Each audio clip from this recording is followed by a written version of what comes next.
Good morning, everyone. So, today we will continue our discussion of chapter number 6, physical and chemical changes. So, now we have to discuss about some more example of chemical changes and what are those examples. The examples are written here, and the first example is ozone depletion.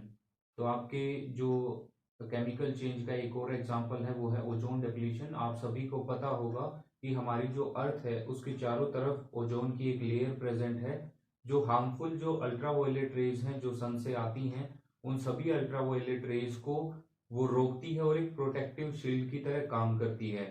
तो usually होता क्या है वहां पर, जैसे ही जो harmful ultraviolet rays आपकी ozone layer से स्ट्राइक करती हैं, टकराती हैं, तो ओजोन के जितने भी पार्टिकल्स हैं, ओजोन का फॉर्मूला होता है पार्टिकल्स का O3, तो वो जो ओजोन के पार्टिकल्स हैं वो कन्वर्ट हो जाते हैं ऑक्सीजन के पार्टिकल्स में।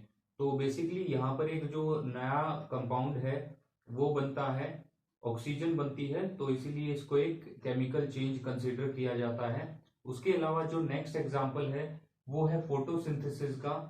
फोटोसिंथेसिस के प्रोसेस में बेसिकली होता क्या है कि जो आपकी सिंपल कंपाउंड्स हैं जैसे कार्बन डाइऑक्साइड है या फिर वाटर है, ये कंबाइन होके आपके थोड़े से कॉम्प्लेक्स जो पार्टिकल्स हैं जैसे जो आपकी ग्लूकोज होती है, स्टार्च होता है, उसकी फॉर्मेशन होती है। तो यहाँ पर भी बेसिकली एक नया कंपाउंड जो है, नया सब्सटेंस बनता है, इसीलिए इसको भी एक केमिकल चेंज कंसिडर किया जाता है। नेक्स्ट है आपका जो एग्जाम्पल वो है डाइजेशन ऑफ फूड का। डाइजेशन ऑफ फूड में भी क्या होता है, जो फूड हम खाते हैं उसमें जितने भी आपके कंपाउंड्स होते हैं वो सिंपल कंपाउंड्स में कन्वर्ट होते हैं, टूटते हैं। जैसे फैट्स फैटी एसिड्स में कन्वर्ट होते हैं, जितने भी आपके प्रोटीन्स हैं वो कार्बोहाइड्रेट्स में टूटते हैं, उसके बाद और सिंपल कंपाउंड्स में, और इस तरह से फाइनली वो कंप्लीटली डाइजेस्ट होते हैं हमारी बॉडी में। तो इस तरह से ये जो तीनों एग्जाम्पल हैं ये भी आपके केमिकल चेंज के एग्जाम्पल हैं। नेक्स्ट हमें जो डिस्कस करना है वो रस्टिंग ऑफ आयरन है। रस्टिंग ऑफ आयरन के बारे में हमने पहले भी पढ़ा था कि एक ब्राउन कलर की लेयर जो है वो बन जाती है आयरन के ऊपर जब हम उसे एटमॉस्फेयर में एक्सपोज करते हैं, तो एटमॉस्फेयर में कुछ टाइम के लिए छोड़ देते हैं। तो ये होता कैसे है, बेसिकली जब भी आयरन आपका एटमॉस्फेयर के कांटेक्ट में आता है तो एटमॉस्फेयर की ऑक्सीजन और एटमॉस्फेयर में जो वाटर वेपर्स या जो मॉइस्चर प्रेजेंट है उसकी प्रेजेंस में एक नया कंपाउंड बनता है जिसको रस्ट बोलते हैं। आयरन ऑक्साइड की फॉर्मेशन होती है और ये एक नया कंपाउंड है, इसीलिए इसको भी एक केमिकल चेंज के तौर पे कंसीडर किया जाता है।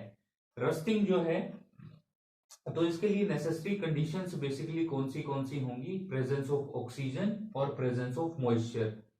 अगर ये दोनों चीजें प्रेजेंट हैं आपकी एटमॉस्फेयर में और आयरन ऐसे ही पड़ा है एटमॉस्फेयर में, इन दैट केस रस्ट की फॉर्मेशन होगी। तो इसीलिए कहा जाता है कि जो कोस्टल एरियाज हैं वहां पर रस्टिंग का जो प्रोसेस है वो और ज्यादा फास्ट होता है, क्योंकि कोस्टल एरियाज जो होते हैं वो आपके सी के पास के एरियाज होते हैं और वहां पर जो मॉइस्चर का कंटेंट है एटमॉस्फेयर में, एयर में, वो ज्यादा होता है। उसी की वजह से आपकी जो रस्टिंग की रेट है वो फास्ट हो जाती है और जितने भी आयरन के ऑब्जेक्ट्स हैं उनको रस्ट इजीली लग जाता है। तो बेसिकली जो आपकी रस्टिंग का प्रोसेस है इसकी वजह से बहुत सारा मॉनेटरी लॉस होता है, इकोनॉमिकल लॉस होता है देश का। बहुत सारे पैसे जो हैं वो बर्बाद हो जाते हैं, क्योंकि अगर आपकी जो बड़े बड़े आइटम्स है, जैसे आप सीज में आपने शिप्स देखी होंगी, बहुत बड़े बड़े जहाज होते हैं, अगर वो बहुत जल्दी जल्दी उनको रस्ट होगा तो वो आयरन जो है वो सारा खराब हो जाएगा और उनके जो डिफरेंट पार्ट्स हैं उनको चेंज करना पड़ेगा, जिसकी वजह से काफी सारा मॉनेटरी लॉस होता है। तो हम रस्टिंग को प्रिवेंट कैसे कर सकते हैं उसके बारे में नेक्स्ट डिस्कस किया गया है, और दो ही मेथड दिए गए हैं आपकी जो बुक है उसमें। इसके अलावा और भी बहुत सारे मेथड्स होते हैं जो आप हायर क्लासेस में डिस्कस करोगे। तो सबसे पहला मेथड है इसमें पेंटिंग का।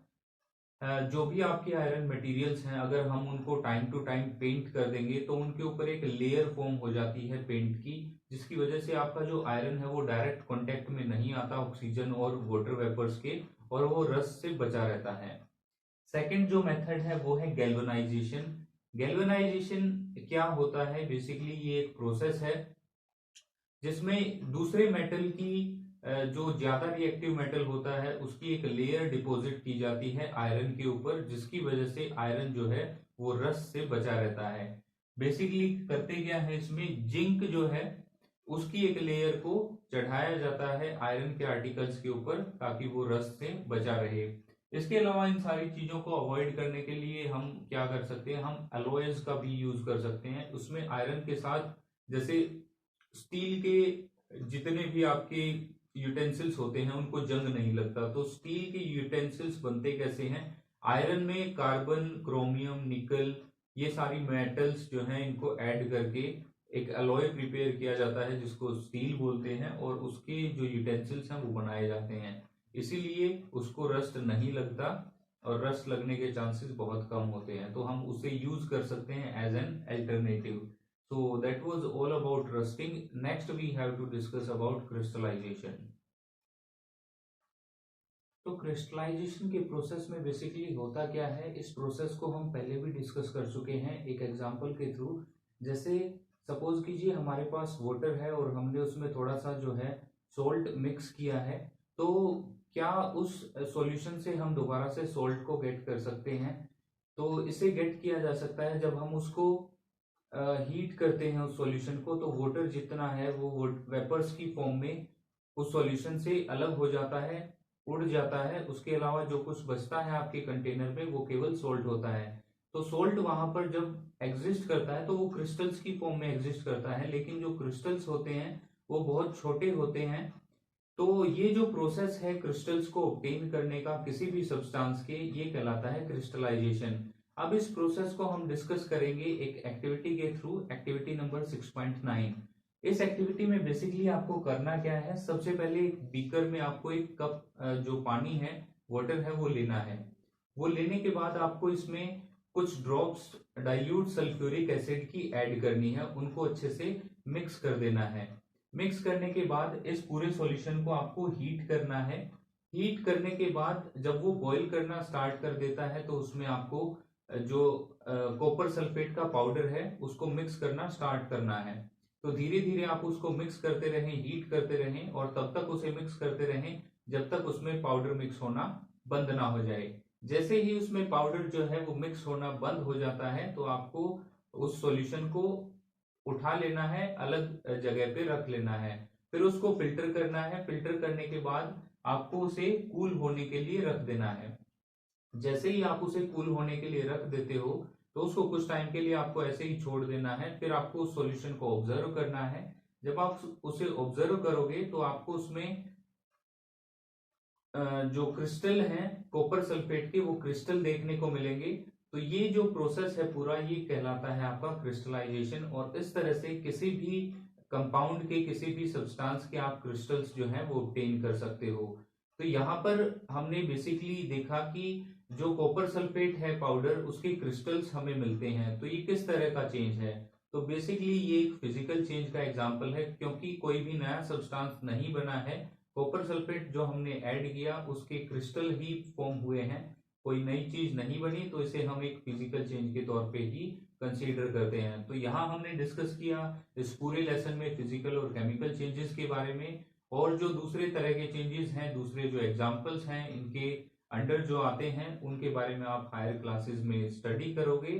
So that's all for today's class. Thank you and have a nice day.